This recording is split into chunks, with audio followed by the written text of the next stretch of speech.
Dice, la concepción de los sistemas de trabajo será orientada prioritariamente a la satisfacción de las exigencias humanas, cubriendo las condiciones de trabajo en la relación hombre-máquina, adaptada fisiológica, psicológica y socialmente al trabajador, a fin de garantizar su bienestar, seguridad y salud.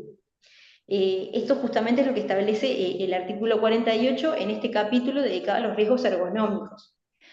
Ustedes, si ya estuvieron analizando el decreto, vieron que al ser sumamente extenso, está dividido no solamente en capítulos, sino en títulos. Ustedes tienen títulos y después distintos capítulos que son los que refieren a cada uno de estos riesgos que hemos estado estudiando.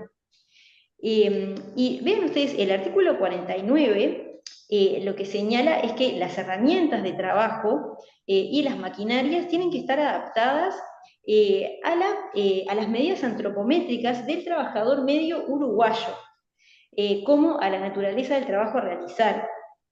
Vean qué importante que el decreto diga que las herramientas de trabajo y la maquinaria tengan que estar adaptadas a las medidas antropométricas del trabajador medio uruguayo. Esto era algo que traían a colación hace poco algunos trabajadores del transporte con el tema de que ahora vieron que la mayoría de los ómnibus vienen de China y evidentemente las características físicas de la población en China no es igual a la de Uruguay. Rivero, tú estabas levantando la mano. Sí, pero tampoco la quería cortar.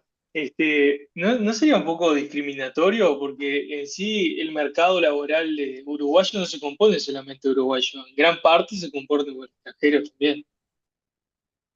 Sin duda, yo creo que el decreto en esto se quedó un poco atrás. La intención de la norma justamente es lograr que las herramientas del trabajo estén adaptadas a la persona. Pero el problema es que actualmente, como dice Rivero, en nuestro país tenemos muchísimos trabajadores que en realidad no son uruguayos, entonces las características físicas pueden ser diferentes. La intención de la norma es justamente el hecho de que el mobiliario y las herramientas de trabajo estén adaptadas a las características de los trabajadores de nuestro país. Con esto que yo les decía de los ómnibus chinos, por ejemplo, en algún momento los sindicatos del transporte se quejaban porque decían que los asientos eran muy pequeños, que no eran cómodos, ¿verdad? Porque justamente estaban pensados para trabajadores con otras características. Entonces va por ese lado, pero es cierto lo que dice Rivero, que hoy en día, no solamente en Uruguay, sino en otros países, hay personas de distintos lugares que están trabajando. Pero la idea, justamente la noción detrás de esto, es el hecho de adaptar el lugar de trabajo al trabajador y no a la inversa. Esa es la regla general desde el punto de vista de la ergonomía. Y es lo que dice justamente el artículo 51. Van a ver que dice, se considerará como aspecto prioritario la adecuación del puesto de trabajo a la persona. Que eso es lo importante, no interesa si es uruguayo, cuál es su nacionalidad.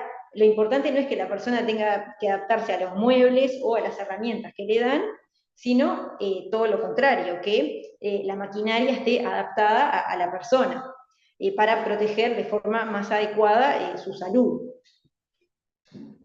Muy bien, después si pensamos en la ergonomía cognitiva, van a ver que lo que estudia esta área de la ergonomía es evaluar cómo la organización del trabajo puede incidir en los procesos mentales que tiene que realizar la persona mientras está realizando su tarea, cómo impacta la organización del trabajo en la rapidez en la toma de decisiones, en la capacidad de respuesta que se le exige al trabajador, la carga mental del trabajo, cuál es la carga mental que tiene esa persona durante su jornada de 6 horas, de 8 horas, ¿verdad? Se analiza justamente cuál es, digamos, cómo pueden incidir esos procesos en la memoria, en la capacidad de respuesta de la persona, y cómo a veces cuando hay una alta demanda en cuanto a la rapidez de los procesos mentales que se exigen y la velocidad de respuesta que se le exige a la persona, eso puede tener una incidencia en su bienestar físico y psicológico también. Vean ustedes el artículo 50, dice, los ritmos y los horarios de trabajo deben de ser concebidos teniendo en cuenta la bioperiodicidad fisiológica y psicológica del trabajador. Ustedes saben que ya en 1915, cuando se estableció la limitación de la jornada en 8 horas, lo de las 8 horas no fue antojadizo. Justamente se hizo en base a las recomendaciones médicas que señalaban que era el máximo que una persona podía trabajar durante la jornada a efectos de salvaguardar su salud. Por eso, justamente cuando se trabaja fuera de ese horario, hay una recarga en la remuneración y es cuando se generan las horas extras, porque la idea justamente es desestimular que se trabaje más allá de las 8 horas. Pero eso no es antojadizo, por eso no es un límite horario que se estableció porque se les ocurrió a los legisladores, sino que estaba basado en las recomendaciones médicas de ese momento. Romero. Buenas tardes. Sí, algo no menor claramente no es un capricho de la limitación horaria, sino que también por el tema del cansancio y, por ejemplo, trabajadores que trabajan con maquinarias que son peligrosas, el cansancio mental puede llevar a accidentes, desastres, entonces no, es importante lo de la ergonomía cognitiva que no hay que subestimar, sino que hay que tenerlo presente siempre. Por supuesto, es decir, el trabajar más allá de ese horario genera, hay dificultades desde el punto de vista físico, puede haber un cansancio físico, pero también cansancio mental. Vieron que por eso decíamos, la ergonomía cognitiva estudia cómo la organización del trabajo incide en los procesos mentales. Y justamente en base a esas recomendaciones es que se estableció esa limitación en la jornada de trabajo. Y después, por último, tenemos la ergonomía organizacional, que estudia lo que es la cultura organizacional en general, los procesos de gestión de calidad que pueden haber en la empresa, y cómo eso incide en el grado de bienestar del trabajador. Ustedes saben que a veces hay culturas organizacionales que son muy competitivas, o que las exigencias en el nivel de calidad pueden ser muy importantes, y eso incide en lo que es el bienestar psicológico de la persona, y naturalmente puede haber una afectación importante a la salud desde ese punto de vista. Además de estas disposiciones que veíamos en el decreto 406 del 88, ustedes van a ver que hay algunas disposiciones sobre riesgos ergonómicos en el decreto 125 del 2014, que es el decreto de la construcción. ¿Se acuerdan que la clase pasada lo habíamos mencionado? El decreto 125 tiene recomendaciones para los distintos tipos de riesgo que están presentes en la construcción. Y justamente hay un capítulo que está dedicado a la ergonomía, a los riesgos ergonómicos, y lo mismo ocurre con el decreto del 321 del 2009, que es el que se refiere a los trabajadores rurales, que también lo hemos estado mencionando. Allí, como ustedes saben, hay riesgos importantes en cuanto al manejo de la maquinaria. Rivero mencionaba algo en la clase pasada, ¿verdad? Los trabajadores que manejan tractores, que están, digamos, muchas horas en esos asientos, son maquinarias muy pesadas, tienen que tener una capacitación adecuada también para su uso. Así que por eso es bien importante que el decreto haya incluido disposiciones específicas en cuanto a los riesgos ergonómicos para los trabajadores rurales. Y entonces, ¿cuáles son algunos de los factores ergonómicos que están más presentes hoy en día en los distintos sectores de actividad? Van a ver que uno de los factores de riesgo ergonómico que se estudian son los trastornos visuales oculares. Y esto está asociado al uso extendido de las pantallas que tenemos actualmente. Como ustedes saben, el uso extendido de las pantallas produce lo que se conoce como el síndrome visual informático. Puede haber un aumento de la presión intraocular, pérdida de la visión, ¿verdad? Hay mayor riesgo de glaucoma, pero también trastornos extraoculares como son los dolores de cabeza, mareos, que están asociados justamente al hecho de realizar tareas durante periodos muy prolongados frente a las pantallas. Y sin la capacitación debida, porque cuando las personas justamente realizan tareas de oficina, ya sea de manera presencial o en su casa, en el teletrabajo, tienen que estar capacitados acerca de cómo realizar la tarea de forma segura.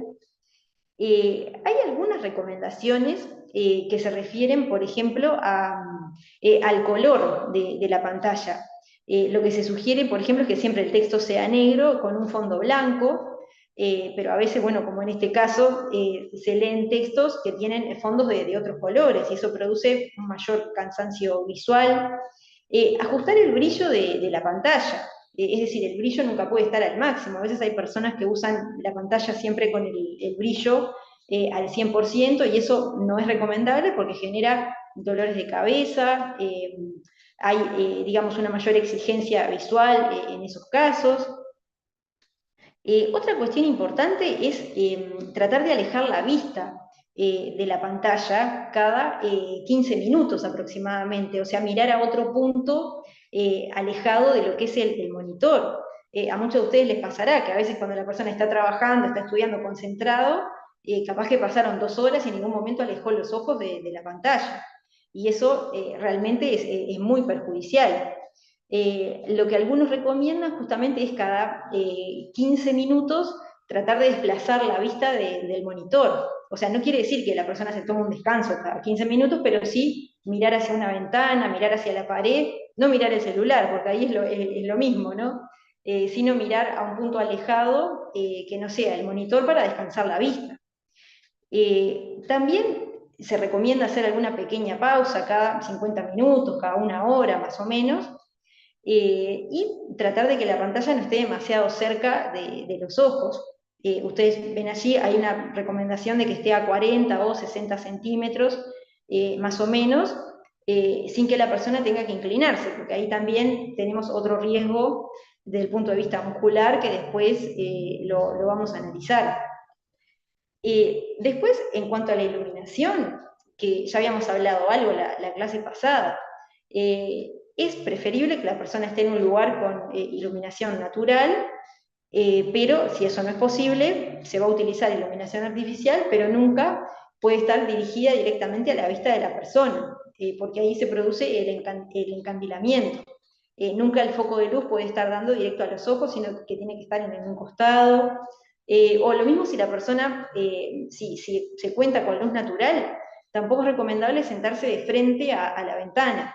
Es mejor que la luz siempre venga de costado, por ejemplo.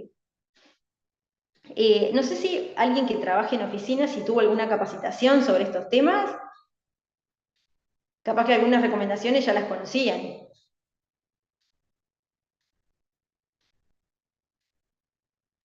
¿Alguien tuvo alguna capacitación sobre estas cuestiones o no? No, profe, ninguno, creo que trabajamos acá. Creo que algunos sí, que escucha justamente del trabajo, pero bueno, capaz que después alguien comenta algo en el chat. Estamos aprendiendo lo teórico ahora. Bueno, eh, después hay otros riesgos vinculados al uso de las computadoras. Recién veíamos los trastornos visuales que se generan por el uso de las pantallas. Pero si pensamos en el uso de la computadora en general, hay trastornos musculoesqueléticos muy importantes que se han acentuado en los últimos tiempos. Los problemas en la espalda, en el cuello, que eso se da principalmente porque ahora todo el mundo usa laptops o computadoras más pequeñas que en realidad no están pensados para un trabajo de 8 horas o de 6 horas. Originalmente cuando se crearon las laptops eran para un uso puntual, pero el problema es que al ser más pequeñas, eso hace que la persona tenga que inclinarse muchas veces sobre la mesa para ver de forma más adecuada. En realidad las computadoras de antes, las de torre, que se veían en las oficinas, en ese caso los monitores tienen la altura adecuada para que la persona pueda estar sentada con un ángulo de 90 grados. Eso no pasa con las laptops, con las computadoras más pequeñas que vemos hoy en día, y por eso es que se generan todos estos problemas en la espalda, ¿verdad? Dolores en los hombros. Por eso siempre lo que se recomienda es, si la computadora es más pequeña, tener un soporte para que la computadora quede más elevada y la persona pueda verla sin tener que inclinarse. Es decir, siempre cuando la persona está sentada, tiene que tener un ángulo de 90 grados en la espalda, lo mismo en las piernas, o sea, las piernas no pueden estar arrolladas contra la persona o que las piernas estén demasiado estiradas, siempre se recomienda un ángulo de 90 grados. Se puede tener un apoyapiés, hay algunas personas, yo lo he visto en algunas oficinas de personas que son más bajitas, Entonces usan un apoyapiés para tener el ángulo de 90 grados justamente.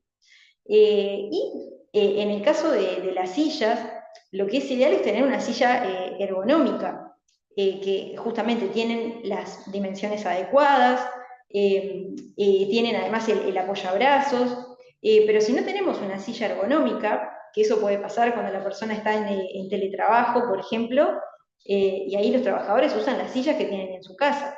Se puede utilizar un almohadón igual, no importa. Lo importante es que la persona logre ese ángulo de 90 grados en la espalda para no forzar justamente la columna.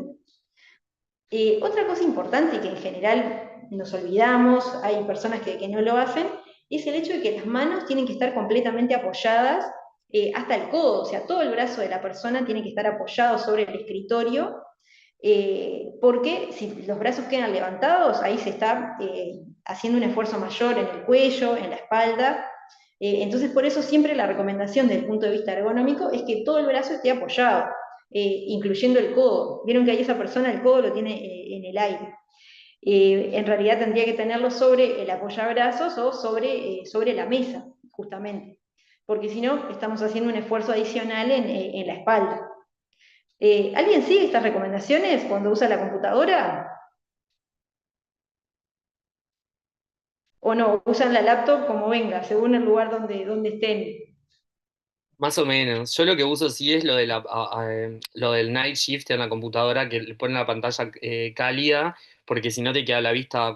Ahora no tanto, pero más en pandemia, cuando las clases eran todas virtuales, que igual tenías una maratón de 6 clases, entonces sí, era imponente como te molestaba la vista. Claro, claro, imagínense con 6 clases de corrido, son 6 horas, ahí tenemos que hacer lo que veíamos antes de alejar la vista del monitor, hacer pausas, ¿verdad? Pararse cada 50 minutos. Por ahí Lorenzo dice que a veces se acuerda de hacer esto y a veces no. ¿Rivero? No había levantado la mano, pero sí, a veces también hago alguna cosa que otra. Principalmente lo que hago es tipo pararme así, levantándome, porque a veces que sí te cansa demasiado el estar sentado todo el día en la computadora. Y la que siempre cumplo es la de tenerla lejos de la computadora, porque hay algo que no, al tener los ojos claros yo, por ejemplo, como que me cuesta demasiado tener el brillo todo el día en los ojos. Por eso, más que nada, también trato, de veces cuando leo, trato de no leer en la computadora y leer en el, en los libros papel, porque me encandilo demasiado fácil. Claro, sí, sí, para salir un poco de la pantalla. Exacto. En esta cuestión hubo muchas consultas en la pandemia, justamente, cuando las personas estaban trabajando en su casa y capaz que no tenían una silla ergonómica o no tenían una mesa adecuada. Ahí es fundamental la capacitación que se pueda brindar desde la empresa. ¿Se acuerdan que nosotros veíamos que el convenio 155 de la OIT habla de la importancia de la capacitación para prevenir daños a la salud? Y entonces en estas cuestiones es fundamental el entrenamiento. Vean ustedes que hay cosas que no requieren un costo demasiado excesivo o no es que el trabajador tenga que comprarse la silla ergonómica o que la empresa tenga que dar necesariamente una silla ergonómica para todos los trabajadores que estén en su casa. Pero capacitando y dando estas recomendaciones de que se puede utilizar un almohadón, ¿verdad? O una caja, por ejemplo, para apoyar los pies si la persona es muy baja. Son, digamos, pequeñas sugerencias que permiten proteger de forma más adecuada la salud de las personas. ¿Rivero? Hay algo que sí me queda la duda, es que, claro, o sea, son demasiadas cuestiones y que muchas veces no lo implementa uno por su propia salud. Entonces, el, la responsabilidad del empleador se limita a la mera información, ¿no? No tiene que andar todo el día ahí diciendo, che, fulanito, ponete derecho, o cosas así, ¿no? No tendría por qué tener una responsabilidad por fuera de lo que sería la Claro. información. Claro, es un tema de capacitación, porque hay personas que de verdad no tienen idea de nada de esto, uno no tiene por qué saber, o a veces se toma mayor conciencia cuando surgen los problemas, cuando la persona tiene una contractura muy importante o hay desviaciones en la columna, ¿verdad? En fin, a veces tiene que pasar algo grave para que la persona tome conciencia de estas cuestiones. Pero a veces hay cosas que naturalmente la gente no tiene por qué saberlas. Por eso el deber de capacitar es del empleador. Y cuando la persona realiza las tareas en la oficina, la empresa tiene la obligación de que la silla sea ergonómica, tienen que ser sillas adecuadas, las mesas también, los monitores tienen que estar a la altura de la vista. Eso sí es una obligación del empleador, el hecho de que las herramientas y los muebles sean adecuados. Eso que decíamos hoy, ¿verdad? De la ergonomía física. Es decir, no es que el trabajador tenga que adaptarse a las herramientas, sino al contrario, la empresa tiene que asegurarse de que el mobiliario y las herramientas sean las adecuadas. Por eso justamente la empresa tiene que asesorarse, eso es el abogado, ¿verdad? Y el equipo de salud, los servicios de salud y seguridad, que por algo hoy en día son obligatorios, los que le van a decir al empleador cuáles son las herramientas que tiene que proporcionar a las personas para que puedan hacer su tarea de forma adecuada. Después, si pensamos en los trastornos musculoesqueléticos, hay otros que son muchos más recientes y que están vinculados con el uso del celular. Acá tenemos lo que se conoce como la WhatsAppitis o el BlackBerry Thumb Syndrome, que es la inflamación en el tendón de la muñeca y en la membrana que recubre también la muñeca por el uso del celular, que esto a varios les habrá pasado seguramente. Hoy en día con el uso de WhatsApp en las computadoras, bueno, quizás se reduce, pero es un problema muy frecuente y que además tuvo un aumento durante la pandemia, claramente. Después tenemos también lo que se conoce como el text neck, que son los problemas vinculados con el cuello y los hombros por el uso prolongado del celular, inclinando la espalda, que es lo que hace todo el mundo. En realidad, esa posición no es la correcta. Lo que tendríamos que hacer es levantar el celular para verlo a la altura de los ojos, como ustedes ven allí en la imagen, porque está demostrado que cada 2,5 centímetros que adelantamos el cuello, vean allí como tienen en la imagen, cada 2,5 centímetros que inclinamos el cuello, es como si tuviéramos en las cervicales 4,5 kilos de peso. Imagínense, es como si nos pusiéramos 4,5 kilos de arroz en la espalda. Eso es lo que ocurre cuando inclinamos el cuello 2,5 centímetros. Imagínense lo que es esa inclinación durante varias horas al día por el uso del teléfono. Así que por eso también es importante la capacitación y el orientar a los trabajadores acerca del uso adecuado del teléfono cuando lo utilizan frecuentemente como herramienta de trabajo.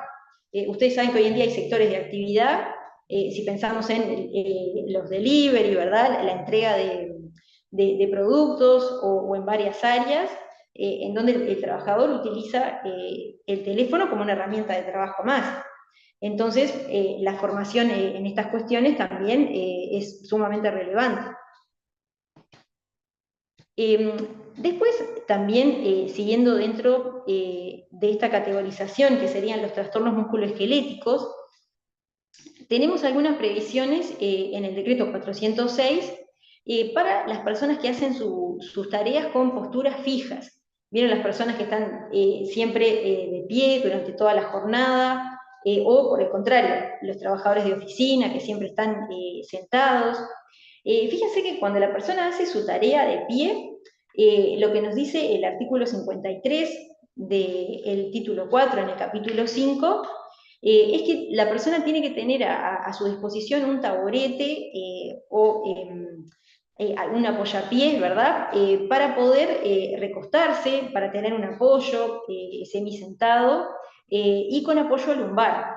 Esto lo vemos mucho en el caso de los trabajadores de las zapaterías, o vieron en las tiendas de ropa, si ustedes ven por 18 de julio, que los vendedores están parados toda su jornada.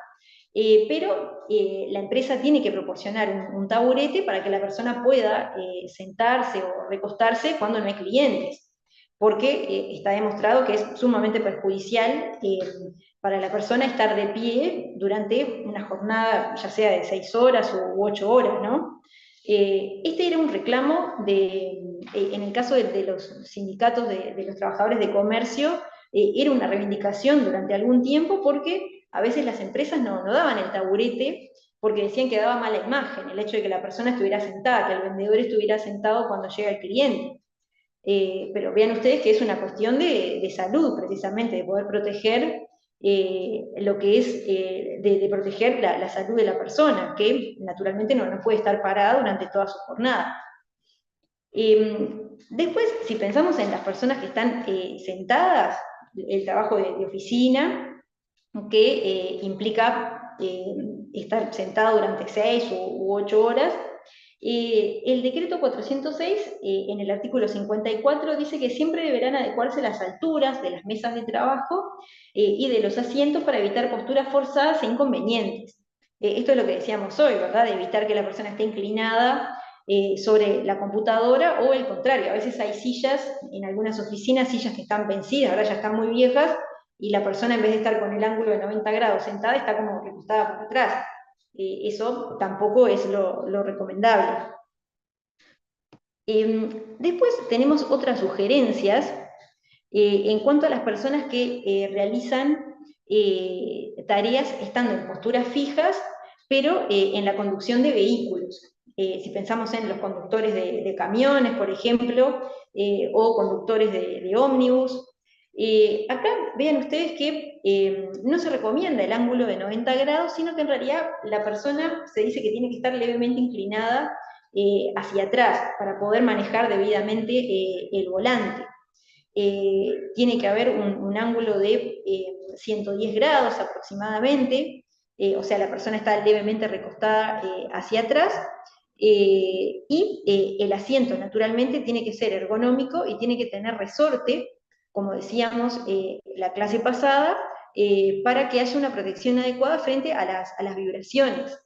Vean ustedes que el resorte ayuda no solamente para los riesgos físicos, es decir, actúa como elemento de protección frente a las vibraciones, pero también frente a los riesgos ergonómicos. Protege la espalda cuando la persona está muchas horas manejando. El volante es importante que sea ajustable para que la persona pueda tenerlo más cerca o más lejos de acuerdo a la altura. Si la persona es más baja, seguramente va a querer tenerlo más cerca. También en este caso vean que las piernas no hay un ángulo de 90 grados, sino que son 135 grados aproximadamente. Y todo esto, naturalmente, la empresa tiene que capacitar al trabajador. Quizás cuando la persona recién ingresa como chofer no tiene por qué saber todas estas cuestiones, por eso la capacitación del lado de la empresa es fundamental. También cuando pensamos en el asiento ergonómico, es fundamental que tenga apoyabrazos, que ahí no lo tenemos en esa imagen, pero tiene que tener apoyabrazos, y también apoyacabezas. Ustedes habrán visto en el caso de los ómnibus o de los camiones que siempre los asientos tienen el respaldo correspondiente para que la persona pueda apoyar toda la espalda y también la cabeza. Muy bien. Después hay otros problemas, si pensamos en los trastornos musculoesqueléticos, no solamente por las posturas fijas, recién veíamos los problemas que se generan cuando la persona está de pie durante toda su jornada o está sentada, pero también hay otros problemas que se generan por los movimientos repetitivos. Eso ocurre en los trabajadores de planta, en el caso de quienes realizan envasado de productos, que siempre están haciendo el mismo movimiento para el envasado, o en el caso de los frigoríficos. El porcentaje de accidentes de trabajo y enfermedades profesionales que se registran en los frigoríficos es sumamente alto, y eso es por la tarea repetitiva, estar cortando la carne, ¿verdad? Y además la velocidad a la que tienen que trabajar. Acá realmente desde el punto de vista de la ergonomía cognitiva, realmente deberían hacerse ajustes porque, digamos, la velocidad a la cual tienen que realizar la tarea es lo que genera que a veces se produzcan los accidentes. Hay cortes, hay muchísimos trabajadores que sufren lo que ustedes ven ahí, es el síndrome del túnel carpiano, que capaz que lo habían escuchado en algún momento, que es por ese movimiento repetitivo del brazo al hacer el corte.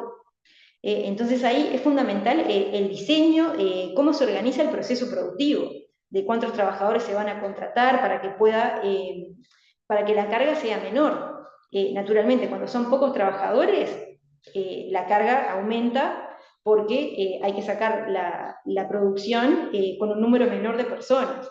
Entonces ahí las pausas, ¿verdad? El diseño de la jornada en cuanto a los descansos y también la organización del trabajo en cuanto al número de trabajadores que se contratan es muy importante. Pero en la industria frigorífica realmente hay un problema desde hace muchísimos años.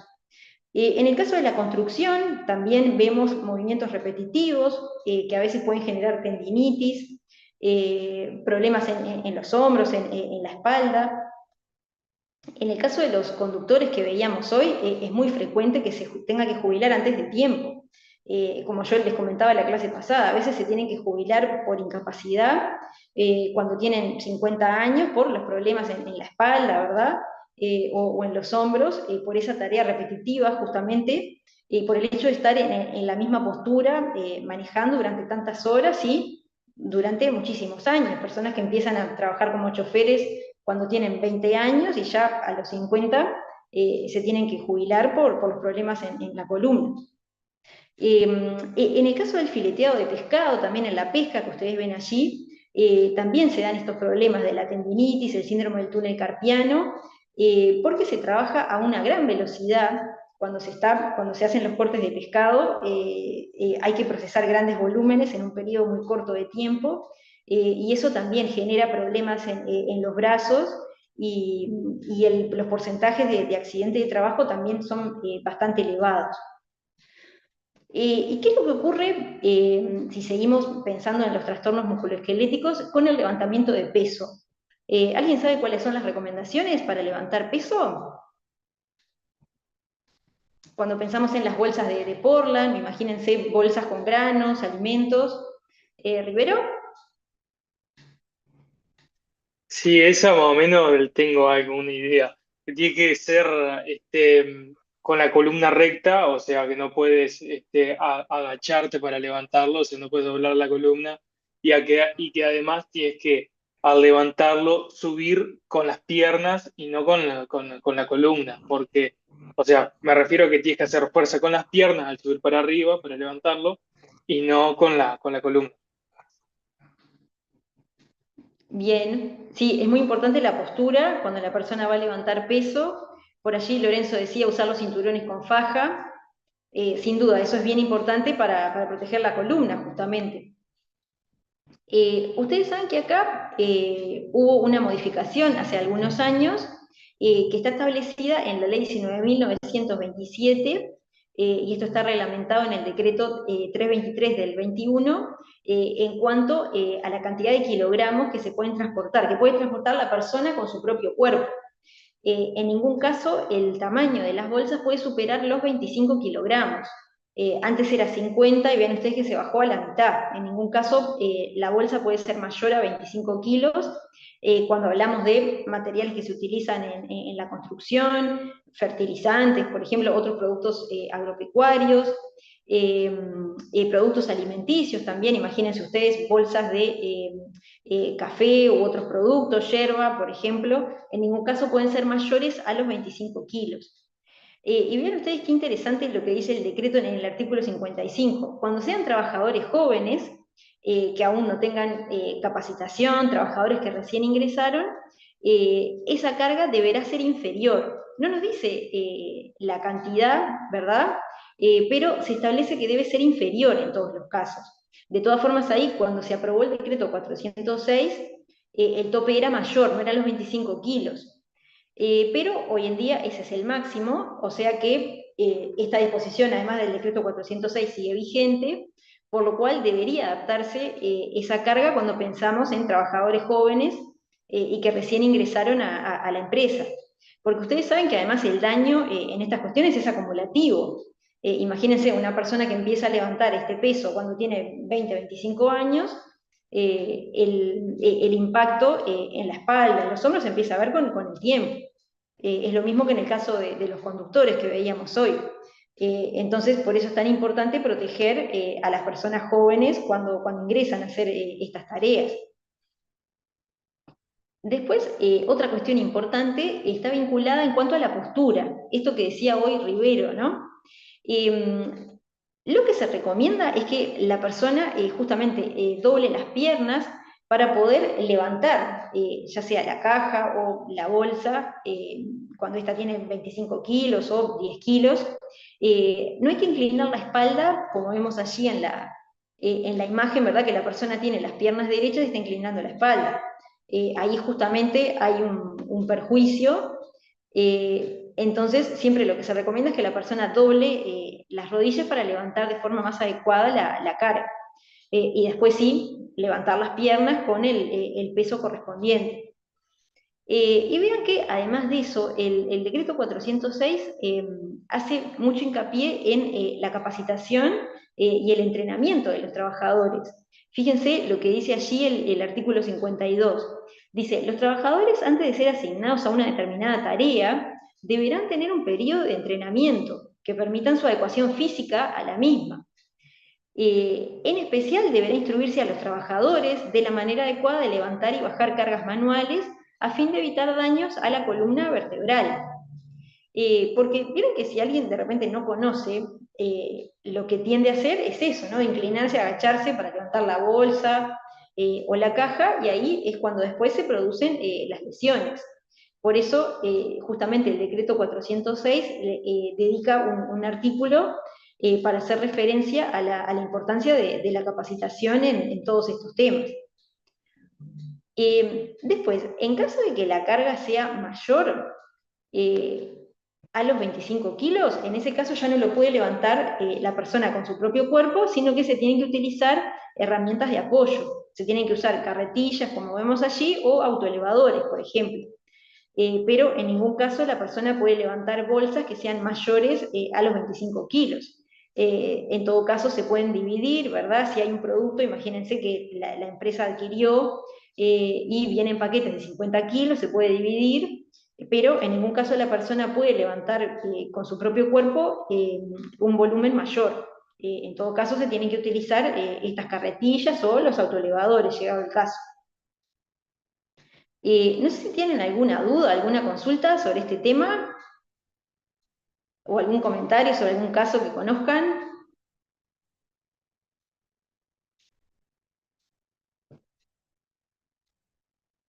Bueno, después yo les voy a dejar por allí la bibliografía. Acá hay un artículo interesante que es del Departamento de Salud Ocupacional de la Facultad de Medicina, y después hay un artículo de una revista española sobre estos temas vinculados a los trastornos visuales que tenemos actualmente por el uso de las pantallas que veíamos hoy al principio. Muy bien, y ahora vamos a empezar entonces con el último bloque que nos queda dentro de lo que es la protección a la salud de los trabajadores, que es el de los riesgos psicosociales. ¿A qué nos referimos cuando hablamos de los riesgos psicosociales? Van a ver que acá se hace referencia a lo que es la combinación de las condiciones de trabajo, el ambiente de trabajo, la valoración que hace la persona y cómo eso puede tener una incidencia en su satisfacción laboral. Vean ustedes que esta es una noción que desarrolló la OIT, la Organización Mundial de la Salud, hace algún tiempo, en el 84, y nos dice justamente que los riesgos psicosociales son esa interacción entre el medio ambiente de trabajo, las condiciones en que se realiza la tarea, y cómo eso, de acuerdo a la valoración que realiza la persona, puede tener una influencia en la salud, en el rendimiento en el trabajo y también en el grado de satisfacción laboral que tiene la persona. Acá ustedes van a ver que en el decreto 406 del 88 no tenemos un capítulo dedicado a los riesgos psicosociales, porque el decreto, vieron que es del año 88, el decreto se dictó el mismo año que se aprobó la ley de accidentes de trabajo y enfermedades profesionales, ley 6074, y en esa época todavía no había un desarrollo demasiado extendido de los riesgos psicosociales. Estos son temas que se empezaron a estudiar más en los 90. Vean que esta definición es del 84, pero recién en los 90 es que se comenzó a profundizar en los riesgos psicosociales y en el impacto que tienen los mismos en los trabajadores y en su desempeño laboral. Y por eso entonces el decreto, el 406, no había incluido un capítulo referente a estos riesgos. Algunos dicen que en realidad los podríamos incluir dentro de los riesgos ergonómicos, porque recién veíamos que los riesgos ergonómicos se producen cuando no hay una adaptación de las condiciones de trabajo al trabajador. Entonces, si pensamos en las condiciones de trabajo en general, ahí podríamos pensar en las relaciones de trabajo, en la organización de las tareas, y en cómo esto puede afectar el bienestar del trabajador. O sea, no es solamente la adaptación de las máquinas o el mobiliario, sino que, si lo pensamos desde el punto de vista más amplio, podríamos incluir a estas fallas en la organización, que son las que derivan en los riesgos psicosociales. Hay algunos autores desde el punto de vista de la doctrina que dicen que, bueno, podríamos incluirlo dentro de los ergonómicos. Pero lo cierto es que hoy en día ha habido todo un desarrollo teórico más específico sobre estos riesgos psicosociales. Vean ustedes que si bien el decreto 406 no nos habla de estos riesgos, más recientemente la recomendación 206 de la OIT, que es la que acompaña el convenio 190, ¿se acuerdan que nos dice que el empleador tiene que hacer una evaluación de riesgos para determinar cuáles son los factores que pueden derivar en situaciones de violencia o acoso en el lugar de trabajo? Y cuando se habla de esta evaluación de riesgos, dice que hay que incluir factores que aumentan las probabilidades de violencia y acoso, entre ellos los riesgos psicosociales. Así que vean qué importante que ya la recomendación de la OIT, la 206 que acompaña el convenio 190, hace referencia a la obligación que tienen los empleadores de incluir, cuando hacen la evaluación de riesgos general, ¿verdad? Todos aquellos factores que puedan incidir en la aparición de situaciones de violencia o acoso, incluyendo justamente los riesgos psicosociales. Después, si pensamos en la normativa vinculada a los accidentes de trabajo y enfermedades profesionales, hay un decreto que es el 210 del 2011, que ustedes lo van a estudiar en Laboral 2, que es el que contiene el listado actual de las enfermedades profesionales. Es decir, el listado de enfermedades profesionales, la OIT dice que siempre se tiene que actualizar periódicamente, porque hay enfermedades profesionales que, imagínense ustedes, por el desarrollo tecnológico, por los cambios en los procesos productivos, pueden desaparecer. Hay enfermedades que existían hace algunos años que eran consideradas profesionales y hoy ya no están en el listado porque por el avance de la tecnología, ¿verdad? Por los cambios en los procesos productivos, ya no tiene sentido considerarlas como tal. Y entonces en nuestro país, con el decreto 210 del 2011, tomó la última clasificación que hizo la OIT sobre enfermedades profesionales. Y en realidad allí la OIT había incluido el estrés laboral, por ejemplo, el burnout, pero nuestro país lo dejó afuera. El decreto 210 del 2011 lo dejó afuera porque en el CONASAT, cuando se discutió este tema, ¿se acuerdan el Consejo Nacional de Salud y Seguridad, que lo hemos mencionado? Que es esa comisión tripartita que funciona en el ámbito de la inspección. En realidad en ese momento los representantes de los trabajadores, empleadores y el Ministerio de Trabajo consideraron que no estaban dadas las condiciones para incluir a estos factores psicosociales como el estrés y el burnout, porque la causa pueden ser muy diversas, es decir, son fenómenos multicausales. Entonces se entendía que era muy difícil probar ese nexo causal entre el trabajo y el estrés o el burnout. Capaz que la persona puede sufrir estrés por situaciones con su familia, en su casa, y entonces por eso se entendía que no estaban dadas las condiciones para incluirlo en el decreto. Vean ustedes que el decreto ya tiene un buen tiempo, es del 2011, y en los últimos tiempos hay varias organizaciones sindicales que han planteado la necesidad de revisarlo, para incluir, entre otros, los riesgos psicosociales, ¿verdad? Y las patologías que se derivan de la exposición a estos riesgos que están comprobadas en muchos sectores. Este decreto, por ejemplo, lo que incorporó fue la tendinitis. que hoy en día es tan común y que la vemos en varios sectores de actividad, hasta ese momento, hasta el 2011, la tendinitis no era enfermedad profesional. Y el decreto justamente la incluyó, pero quedaron afuera estas situaciones tan relevantes como las que se derivan del estrés laboral, ¿verdad? Que a veces puede terminar en situaciones de burnout también. Bueno, ¿y a qué nos referimos cuando hablamos de los factores de riesgo psicosocial? Acá hay varios estudios desde el punto de vista de la psicología laboral, ¿verdad? Desde estudios de la organización del trabajo. Y hay uno que es muy interesante de Valentina Forastiri, que es una de las expertas de OIT en salud y seguridad, que cita este trabajo de Cox y otros autores, en donde definen varios factores de riesgo psicosocial. Después lo van a tener en la plataforma este trabajo. Y vean ustedes que acá se hace una clasificación entre factores de riesgo psicosocial que están vinculados al contenido del trabajo y otros que se vinculan al contexto en el cual se hace el trabajo. Vean ustedes que en cuanto al contenido del trabajo, tenemos por un lado la carga de trabajo que tenga la persona. ¿Cuál es el ritmo de trabajo?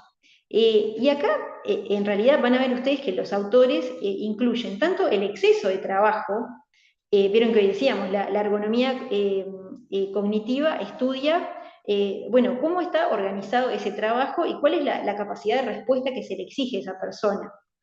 Cuál es la carga mental de trabajo, cuál es la rapidez en la toma de decisiones que se le exige. Naturalmente que si la carga es sumamente excesiva, eso va a derivar en cuadros de estrés, la persona se va a empezar a sacrificar, ¿verdad? Pero a veces tenemos problemas porque el ritmo de trabajo es demasiado lento. A veces puede ocurrir lo contrario. No es que la persona tenga una carga muy elevada de trabajo, sino que puede ser que esté toda su jornada sin nada para hacer. Esto está vinculado con la obligación de proporcionar tareas que veíamos al principio del curso. Cuando la persona no tiene tareas o tiene tareas que no son adecuadas a su capacitación, eso también deriva en cuadros de estrés. La persona siente que no es útil, ¿verdad? Que en realidad no está haciendo aquello para lo cual se preparó. Entonces, por eso, esto de la carga de trabajo tenemos que verlo en los dos extremos, cuando hay una carga demasiado elevada, pero también cuando el ritmo de trabajo es muy lento. Eso también afecta a la persona desde el punto de vista psicológico. Después tenemos el diseño de las tareas, y acá también podemos ver los dos extremos. ¿Qué pasa cuando la tarea es muy compleja? Capaz que la tarea está diseñada de una manera demasiado complicada, que la persona siente que no está capacitada para hacerla, o a veces ocurre lo contrario, la persona está haciendo lo mismo todos los días. Hay una falta de variedad, hay una monotonía. Imagínense un trabajador administrativo, pero que lo único que hace es hacer fotocopias todo el día. Entonces, esa monotonía también puede derivar en cuadros de estrés. El estrés no solamente se produce cuando hay una carga elevada de trabajo, sino a veces por esa monotonía. No sé si han escuchado algún caso en ese sentido. Creo que esto es algo que se ve más en las generaciones más jóvenes, ¿no? Capaz que hace algún tiempo a los trabajadores no les preocupaba tanto eso de la monotonía en las tareas. Pero hoy en día esto es algo que a los trabajadores más jóvenes, a las nuevas generaciones, realmente les afecta y a veces terminan dejando los trabajos por esa razón también. Después, ¿qué pasa con el horario de trabajo? Acá tenemos la situación que se da con las personas que trabajan por turnos. En el caso de la salud, por ejemplo, ¿no? Que a veces trabajan de mañana, después puede ser que les cambien para la tarde o para la noche. Eso es algo que desestabiliza a la persona porque tiene que estar adecuando, bueno, quién va a ir a buscar a sus hijos al colegio, cómo organizarse con las tareas de la casa. El trabajo por turnos está demostrado que tiende a afectar claramente a la persona desde el punto de vista psíquico y físico. Le exige una demanda mayor. El hecho de adaptarse a trabajar en la noche, después en la mañana, se afecta a lo que es el ritmo circadiano del sueño. Ustedes saben que las personas estamos diseñadas justamente para descansar en la noche y trabajar durante el día. Entonces, cuando las personas trabajan de noche, hay una afectación del ritmo circadiano. A lo cual después, cuando la persona está mucho tiempo trabajando en la noche, se acostumbra. Ustedes deben de conocer casos, ¿verdad? O capaz que sus padres en algún momento trabajaron de noche y después la persona se acostumbra, ¿verdad? Pero imagínense el hecho de que le estén cambiando permanentemente de la noche a la mañana o al turno de la tarde. Eso es algo que afecta a la persona en lo que es su organización familiar, pero también hay una afectación psíquica, claramente. Después también cuando tenemos horarios inflexibles. ¿Qué será eso de los horarios inflexibles?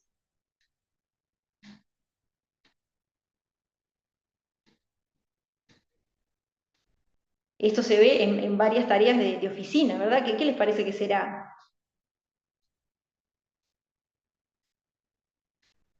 ¿Sí, Romero?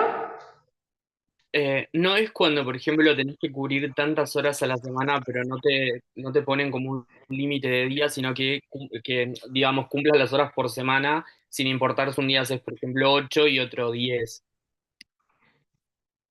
Bueno, en realidad ahí habría una mayor flexibilidad.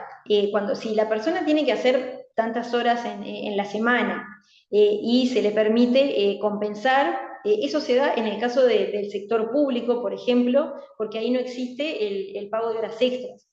Entonces, cuando la persona se quedó más allá de su horario en un día, después compensa en otro. Eh, Ahí estaríamos hablando de un régimen flexible.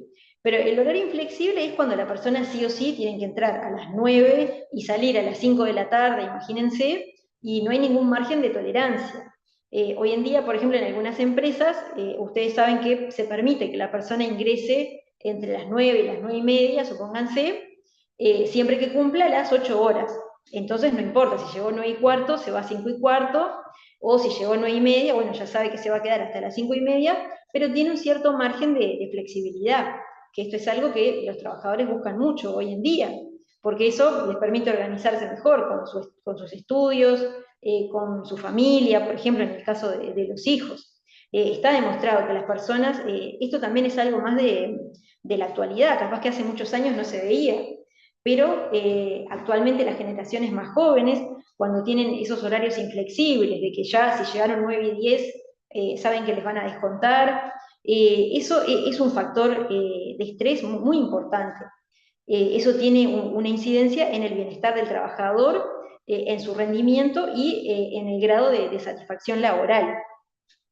Después, el entorno de trabajo y los equipos de trabajo. Esto está vinculado no solamente con el ambiente laboral en general, sino con las herramientas o los equipos de trabajo. Capaz que en algunas oficinas esto no se ve tanto hoy en día, pero hace algún tiempo pasaba que de repente la computadora no funcionaba y era el propio trabajador el que tenía que ir a ver, bueno, qué pasa con el mouse que no funciona o se corta el internet, y era el propio trabajador el que tenía que movilizarse, hacer el reclamo correspondiente en el Departamento de Tecnología de la Información, supónganse, y eso es algo que a la persona la termina cansando, porque no es su tarea. A la persona la contrataron para hacer una tarea administrativa o atender al público y no para ocuparse de si la computadora funciona bien o mal. Capaz que si hay trabajadores de mayor edad se deben de acordar de esto, ¿no? Que hace algún tiempo pasaba, que era la propia persona que tenía que estar atrás de que funcionara, que el monitor no funciona, que el cable, y esa no es su tarea. Entonces son cuestiones que van cansando y hay personas que pueden llegar a generar un cuadro de estrés por tener que lidiar con los equipos de trabajo que no funcionan, cuando eso no es su tarea, ¿verdad? Esto es en cuanto al contenido del trabajo en sí. Y después vean ustedes que tenemos otros factores estresantes que se vinculan al contexto de trabajo. ¿Qué pasa con la cultura organizativa, por ejemplo? Cuando hay fallas en la comunicación, cuando los trabajadores sienten que no tienen apoyo del lado de los mandos, de los jefes, ¿verdad? Esas son cuestiones que claramente inciden en el rendimiento. La persona no va a rendir de la misma forma, pero además su grado de satisfacción con el trabajo claramente va a disminuir cuando considera que no lo escuchan, que no tiene apoyo de sus superiores, ¿verdad? Ni de sus compañeros de trabajo. Después tenemos el conflicto de rol. ¿Qué será esto del conflicto de rol? ¿Alguien sabe? ¿Qué les parece que será?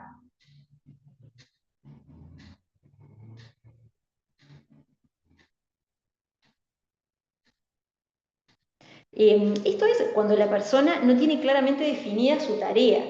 Esto pasa muchísimo en algunos lugares, que el trabajador no tiene claro qué es lo que se espera de sí mismo, o a veces cuando hace su tarea, esto se superpone con lo que hace su compañero, entonces después hay problemas de comunicación, ¿no? Rispideces porque, estás haciendo esto que me correspondía a mí, en fin. El conflicto de rol, las fallas en la definición de los cargos, es una de las cuestiones que más inciden en los conflictos en el lugar de trabajo. Esto está vinculado con la definición de tareas que veíamos al principio del curso también, la descripción de los cargos en la empresa. A veces podemos tener una descripción de las categorías en los consejos de salarios, pero se acuerdan que a veces estas están muy desactualizadas y si en la empresa no hay una descripción apropiada de los cargos, de las tareas, eso realmente hace que sea muy difícil para la persona hacer su labor de forma adecuada. Esto es algo que genera muchísimos problemas y hay personas que terminan con un cuadro de estrés por esa razón, porque no tienen claro qué es lo que se espera de él, hasta dónde termina su labor y dónde empieza la del compañero, por ejemplo, y es fuente de rispidez, ¿verdad? Y de conflictos de relacionamiento de otro tipo. Capaz que alguien conoce algún caso de este tipo, ¿no? Cuando hay esa superposición de labores.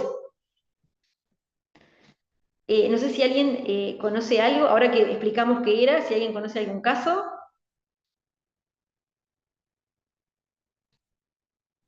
o capaz que como dice Romero, que no muchos están trabajando todavía. Esto se ve mucho en las oficinas públicas, en algunos casos, aunque no lo puedan creer, en donde capaz que en el área administrativa hay varias personas que están haciendo lo mismo, y ahí es cuando se generan esos problemas de, bueno, qué es lo que le corresponde a cada uno, hasta dónde llega la tarea de un trabajador y empieza la del otro. Son situaciones que se ven muy frecuentemente. Después tenemos el desarrollo profesional.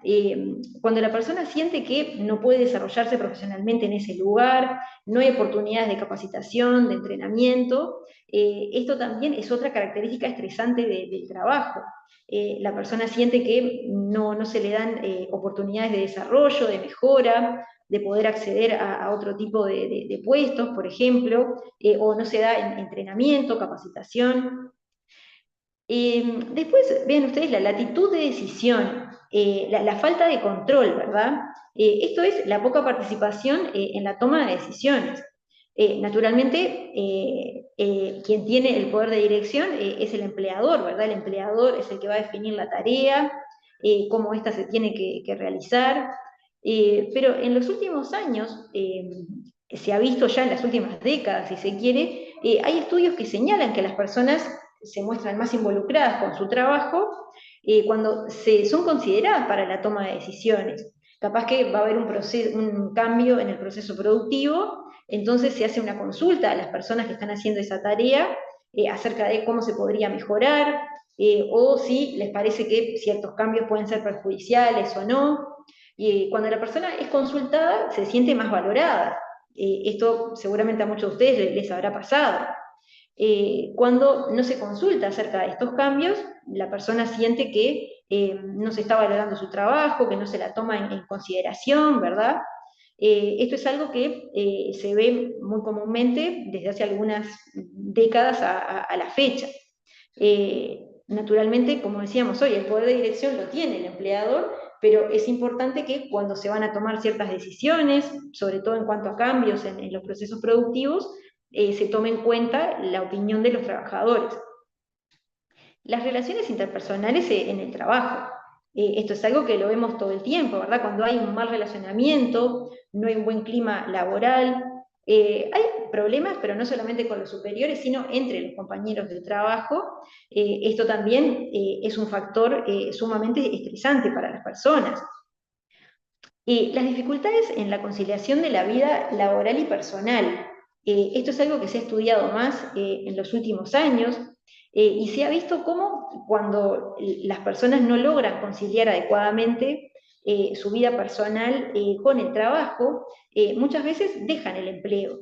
Esto se ha visto muchísimo después de la pandemia, cuando empezó a proliferar el teletrabajo, que realmente los trabajadores valoraban esa modalidad en el desarrollo de las tareas, no por el hecho de estar en su casa, sino por la flexibilidad que eso les brindaba en cuanto a llevar a sus hijos al colegio, o si estaban con las clases por Zoom, bueno, poder acompañar a sus hijos en las clases por Zoom, ¿verdad? Esto es algo que capaz que hace algún tiempo no se le daba tanta importancia, pero últimamente, si bien se dice que son las mujeres las que más valoran esto de poder conciliar la vida laboral y personal, los hombres también, al estar asumiendo mayores tareas en el hogar, al haberse avanzado en lo que es la corresponsabilidad en materia de cuidados, esto es algo que es valorado por todos los trabajadores. Entonces, cuando las personas sienten que por los horarios inflexibles que decíamos hoy, o por la cultura organizacional no se permite una conciliación adecuada, eso deriva en cuadros de estrés o en que la persona directamente decida dejar el empleo. Muy bien, ¿y cuáles son los riesgos psicosociales que podemos tener asociados a estos factores que veíamos recién? Ustedes van a ver que acá, dentro de los riesgos psicosociales, se estudia el acoso laboral o la violencia en el trabajo, que esto nosotros ya lo estudiamos cuando vimos la afectación a la dignidad del trabajador. Por eso ahora no lo vamos a ver de nuevo, pero sepan ustedes que desde el punto de vista teórico, el acoso laboral es un tema que lo podemos ver como una de las formas de afectación a la dignidad de la persona, o lo podemos analizar también como uno de los riesgos psicosociales. Hay muchos estudios justamente que lo incluyen en esta categorización. Ya les digo, nosotros no lo vamos a ver de nuevo porque ya lo vimos dentro de lo que es la afectación al derecho a la dignidad, pero tengan presente que es justamente uno de los riesgos psicosociales que se estudian a nivel de la doctrina especializada. Y después, por otro lado, tenemos el estrés y el burnout. Entonces, vamos a empezar con lo que se entiende como estrés laboral. Ustedes van a ver acá que se estudian distintos tipos de estrés. O sea, nosotros podemos tener el estrés positivo, se conoce como estrés positivo o euroestrés o eustrés. ¿Y qué será esto del estrés positivo? ¿Qué les parece? ¿Puede haber un estrés positivo o les parece que no?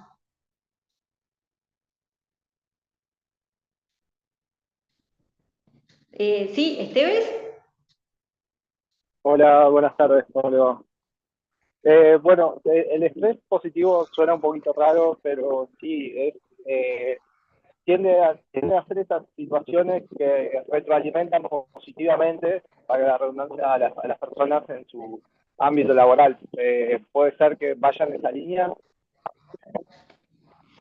Exacto, es cuando la tarea implica un cierto desafío para la persona y eso actúa como un factor de motivación. ¿Se acuerdan que hoy decíamos que cuando la tarea es demasiado repetitiva o monótona, eso tiene una incidencia en el rendimiento de la persona, en su grado de satisfacción laboral, cómo se siente el trabajador? Entonces, por eso cuando la persona tiene un cierto grado de desafío, y esto no, es decir, a la persona no le parece imposible cumplir con ese objetivo, eso actúa como un factor de motivación. Ahí es cuando se habla del estrés positivo, justamente. Pero después tenemos el estrés negativo, cuando se da lo que se conoce como el síndrome general de adaptación. Ustedes van a ver que el estrés siempre está condicionado por las demandas del ambiente de trabajo, qué es lo que se espera de la persona, cuál es la tarea que se le asignó y qué es lo que se espera de sí mismo. La valoración de la situación, van a ver ustedes que acá el componente subjetivo es muy importante, porque a veces puede ser que haya tareas que sean sumamente complejas o el ambiente laboral es muy complicado, y capaz que ustedes conocen casos de personas que eso no les afecta en lo más mínimo. Por eso la valoración de la situación es muy importante, cómo el trabajador valora ese entorno laboral y cuáles son las demandas que se presentan. Y después, ¿cuál es la capacidad de respuesta? O sea, ¿cuál es el afrontamiento que hace la persona de esa situación, ¿verdad? Por eso siempre se habla del estrés como una interacción. Es la valoración que hace la persona de esas demandas del ambiente de trabajo, de la tarea que se le impuso, ¿verdad? Lo que se le exige, y cuál es la capacidad de respuesta. Si la persona siente que tiene los medios para dar respuesta a eso o no. Entonces, acá muchas veces lo que se valora es, bueno, si la persona visualiza esa situación como amenazante o no, lo displacentero de la vivencia. Por eso viene lo que yo les comentaba, que acá el factor subjetivo es muy importante, depende mucho de cómo lo valora la persona. Hay muchos trabajadores de la salud, por ejemplo, ¿no? Que trabajan en emergencias o en CTI, en donde están sometidos a situaciones muy estresantes y las afrontan de manera adecuada. Es decir, eso no les genera una afectación, ¿verdad? Porque no lo valoran como algo amenazante. También incide a veces la prolongación en el tiempo, ¿no? Capaz que a veces puede haber una situación que pueda ser estresante, pero en un momento en particular. En el caso de quienes trabajan en estudios contables, por ejemplo, siempre a fin de año, cuando tienen que cerrar los balances, bueno, es una situación de muchísimo estrés, porque hay que terminar todos los informes antes del 31 de diciembre, pero eso sería algo más puntual, no es que estén todo el tiempo trabajando bajo ese nivel de estrés. Entonces, por eso la prolongación en el tiempo es algo que tiene una incidencia importante. ¿Y cuál sería entonces, tomando en consideración estos elementos, una definición de estrés laboral? Van a ver ustedes que hay muchísimas, obviamente dependiendo de la corriente psicológica que ustedes elijan, pero hay una que es bastante completa, por ejemplo, este autor de Richard Lazarus, que dice que es el resultado de la relación entre el individuo y el entorno, evaluado por aquel como amenazante, que desborda sus recursos y pone en peligro su bienestar. Vieron que acá siempre está presente esto de la valoración del trabajador. Dice, es la relación entre el individuo y el entorno, son esas demandas del ambiente de trabajo que son valoradas por el trabajador como amenazantes y que ponen en riesgo su capacidad de respuesta. Es decir, la persona siente que no tiene los recursos para hacer frente a esa situación. Y acá tenemos que diferenciar, obviamente, el estrés que puede ser episódico, capaz que por una situación concreta hay un aumento en la demanda de trabajo, supónganse en la zafra, ¿no? Los trabajadores de los comercios que tienen un aumento en el volumen de tareas cuando se acercan las fiestas de fin de año, por ejemplo, ¿no? Que suben las ventas, pero eso después baja en enero. O como yo les decía recién, en el caso de los estudios contables, que también tienen que cerrar todo antes del 31 de diciembre, hay un estrés que es episódico y que está asociado con un momento determinado. Pero después hablamos del estrés crónico, cuando son situaciones a las cuales la persona está sometida de forma permanente, o sea que no están asociadas a un aumento puntual en el volumen de tareas, o a una baja puntual en el volumen de tareas. Capaz que en un momento por una baja de la demanda, ¿verdad? O alguna falla técnica, puede ser que baje el volumen de tareas y la persona tiene menos cosas para hacer, pero no quiere decir que se le hayan dejado de asignar labores, por ejemplo. Entonces, hablamos de que el estrés es crónico cuando hay un ambiente laboral inadecuado, lo que decíamos hoy, ¿verdad? De los problemas de relacionamiento, fallas en la comunicación entre los compañeros de trabajo o con los jefes, por ejemplo, la sobrecarga de trabajo, la alteración de los ritmos biológicos por los cambios de turnos, lo que mencionábamos hoy, cuando las personas trabajan de mañana o de tarde y de un momento a otro se los cambia para la noche, por ejemplo. Cuando tienen responsabilidades o decisiones, tienen que tomar decisiones muy importantes. Hay algunos estudios que dicen de que, bueno, a veces los niveles de estrés son mayores en el caso de los trabajadores que tienen cargos gerenciales, porque la toma de decisiones allí es más importante. Siempre depende de la persona, esto que decíamos hoy, de la valoración, que es fundamental. Pero hay algunos que señalan que en los cargos gerenciales podrían verse niveles mayores de estrés laboral. Cuando la estimulación es muy lenta y monótona, ¿se acuerdan esto que decíamos? Que por un lado tenemos los dos extremos, o sea, la sobrecarga de trabajo es mala, pero cuando hay una monotonía, la persona siempre está haciendo lo mismo, ¿verdad? Eso también puede derivar en cuadros de estrés. O cuando las condiciones laborales son inadecuadas desde el punto de vista del equipamiento. Cuando la persona no tiene las herramientas, o lo que planteábamos hoy, se rompe la computadora y es él el que tiene que ir a ver, consultar con el departamento de tecnologías de la información para que se la reparen, para que le cambien el equipo, por ejemplo. Son cuestiones que afectan al trabajador. O a veces cuando el contexto en sí, las condiciones son inadecuadas desde el punto de vista de la iluminación, la falta de aire. ¿Se acuerdan que en la clase pasada, cuando veíamos los riesgos físicos, decíamos que es fundamental tener la iluminación adecuada en el lugar de trabajo? Si la persona está todo el día en un lugar oscuro, con una mala iluminación, eso también le afecta no solamente la visión, pero hay una afectación psicológica.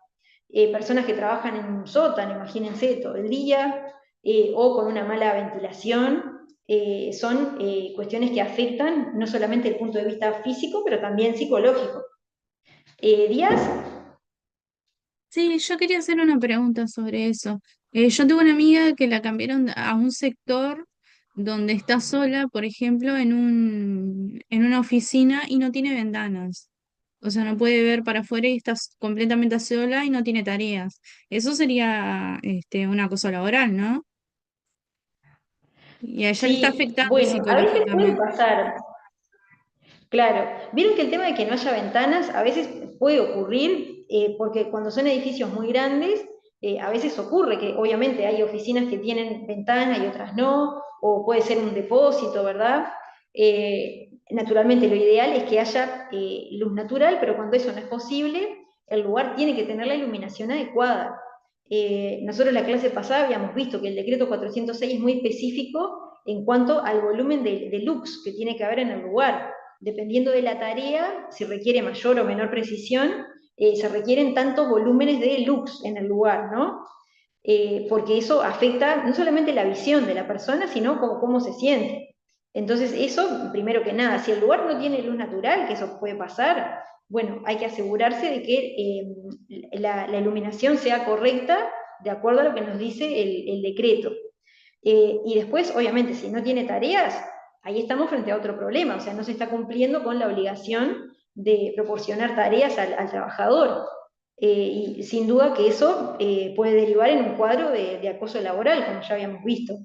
Claro, sí, yo le dije como que mande un mail como para que quede registrado, ¿no? Pidiendo Claro, nuevas tareas como pasan para tener muchísimos tiempos, algo ¿no? probatorio. Claro, a veces puede pasar que la persona recién ingresó, entonces, bueno, está en un periodo de adaptación o capaz que están esperando que llegue hay un equipo que se necesita para hacer la tarea, pero después cuando eso se prolonga en el tiempo, ahí es cuando se genera ese incumplimiento en el deber de proporcionar tareas que tiene el empleador. Claro, sí, no, ella está hace rato ahí. Exacto, sí, sí. Eh, Muy bien, y entonces acá van a ver ustedes que los agentes estresores se clasifican de forma similar a lo que veíamos recién en cuanto a los factores de riesgo psicosocial. Según la fuente, se dividen entre lo que son agentes estresores asociados al ambiente físico, las condiciones del lugar que veíamos recién, y aquellas que están vinculadas al contenido de la tarea, que es lo que recién analizamos en cuanto a los factores de riesgo psicosocial. Es una clasificación bastante similar. Pero también, desde el punto de vista de la psicología, lo que se dice es que pueden haber variables asociadas a los trabajadores que incidan en la aparición del estrés. Hay análisis que toman en consideración el tipo de personalidad, el patrón A o B. ¿Saben qué es eso del tipo de personalidad A o B? ¿Alguien escuchó? Esto viene de la psicología, ¿verdad? El patrón A de personalidad se dice que son personas perfeccionistas, más ambiciosas, muy exigentes, y el tipo de personalidad B son personas más tranquilas, más reflexivas, más seguras de sí mismas, que tienen una personalidad más calma. Y entonces lo que señalan algunos estudios es que las personas con patrón A de personalidad serían más propensas a desarrollar cuadros de estrés, ¿verdad? Naturalmente que el empleador tiene que cuidar estas condiciones y prevenir los riesgos psicosociales independientemente de la personalidad de los trabajadores. Es decir, el hecho de que algunas personas sean más propensas que otras a desarrollar cuadros de estrés, eso no modifica lo que es la responsabilidad del empleador. Pero esto es simplemente para que tengan presente que desde el punto de vista de la psicología se dice que, bueno, en el caso del patrón A, hay una tendencia mayor a desarrollar estos cuadros de estrés. También el sexo, hay algunos, esto es como todo, ¿no? Hay algunos estudios a favor u otros en contra, pero se dice que las mujeres serían más propensas a desarrollar cuadros de estrés por la tendencia a asumir mayores responsabilidades. También la carga, el hecho de lidiar con la responsabilidad familiar y la carga del trabajo. Esto, vean ustedes que puede ser un poco más relativo hoy en día por el avance que ha habido en la corresponsabilidad en materia de cuidados, pero de todas formas se entiende que sigue habiendo una prevalencia de las mujeres en lo que son las tareas del hogar, teniendo que lidiar a la vez con las responsabilidades asociadas al trabajo. Rivero, no sé si habías levantado la mano. No, perdón, te levanté sin querer.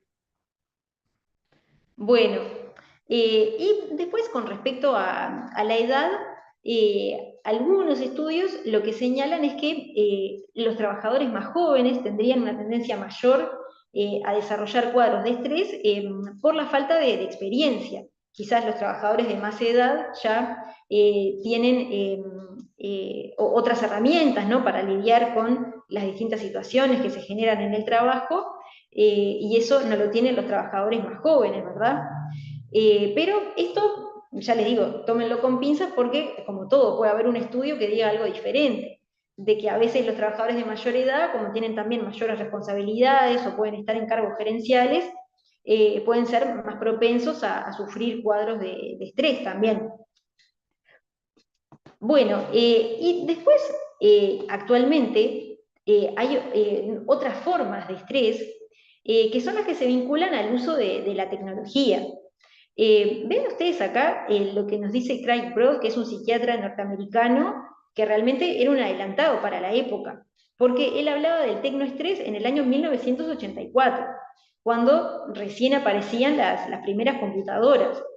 Ven ustedes que Craig Broad decía que el tecnoestrés es una enfermedad de adaptación causada por la falta de habilidad para tratar con las nuevas tecnologías del ordenador de manera saludable.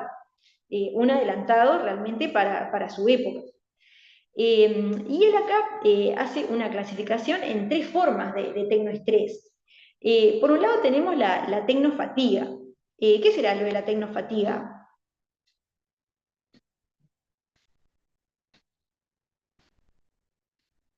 Bien sencillo, ¿qué les parece que será? El cansancio o la fatiga justamente por el uso de las tecnologías, lo que implica.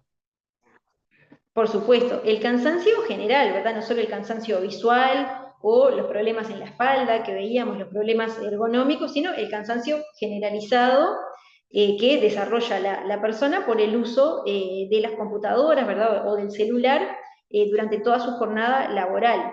Es un cansancio desde el punto de vista psicológico también. Después la tecnoadicción, las personas que no pueden dejar de usar el celular, ¿verdad? De chequear las redes, por ejemplo, porque como están todo el día usando la computadora, eso termina generando una adicción. Y acá se desarrolla también esto que quizás ustedes lo escucharon, que es eso del fear of missing out, el FOMO, que es ese miedo a perderse algo, ¿no? De que otro está teniendo una experiencia placentera de la cual yo me estoy perdiendo si no chequeo el WhatsApp o las redes sociales, Este es un tema que se está estudiando muchísimo actualmente, no solamente en los adolescentes, sino también en toda la población en general. Y después tenemos otra forma de tecnoestrés, que es la tecnoansiedad, que esto se da en los trabajadores de mayor edad, que a veces pueden tener alguna dificultad con la adaptación a las tecnologías.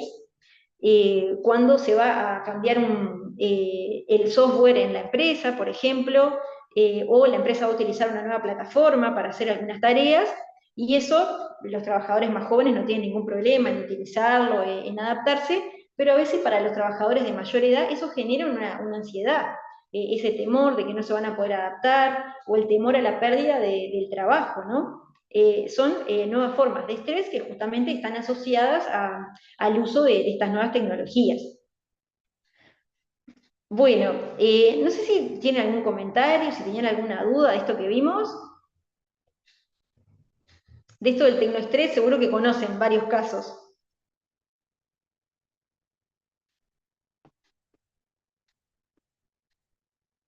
No sé si hay alguna pregunta o alguna consulta.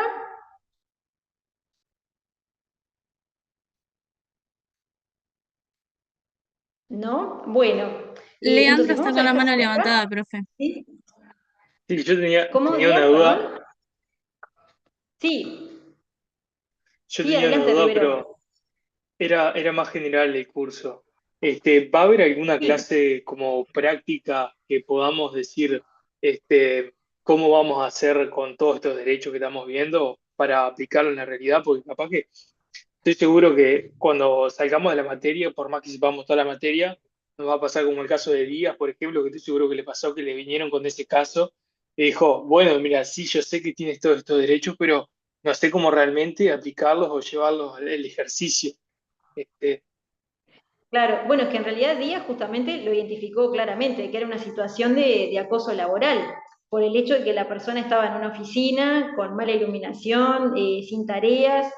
No nos va a dar el tiempo de tener una clase extra en particular, pero yo lo que les recomiendo es ver de nuevo en los casos jurisprudenciales que vimos, y vieron que en los parciales justamente ustedes tienen que hacer ese ejercicio de poder adaptar los conocimientos a situaciones que se les pueden presentar en la vida cotidiana. Vieron que en el primer parcial justamente se planteaba la situación de una trabajadora en donde se habían dado una serie de inconvenientes en la empresa y ustedes tenían que identificar cuáles eran las obligaciones que había incumplido el empleador, cuáles eran los derechos de los trabajadores que se veían afectados, con los controles personales, por ejemplo, ¿no? Eso de que de un día para el otro la empresa dijo que los iba a chequear a la salida del establecimiento, la forma en que la directora le hablaba a los docentes, ahí ustedes tenían que identificar que era una situación de acoso por los malos tratos, el tema de la remuneración también, o sea, no nos va a dar para tener una clase, además imagínense que en una clase tampoco sería suficiente para ver casos vinculados a cada uno de los temas, pero eso lo vimos viendo, es decir, en cada uno de los bloques, con los casos jurisprudenciales y con los ejemplos que vimos, y es el ejercicio que hicimos en el parcial. El segundo parcial justamente va a ser del mismo estilo. Son casos prácticos en donde ustedes tienen que ver cuáles serían los derechos que están en juego y las obligaciones que eventualmente puede haber incumplido el empleador.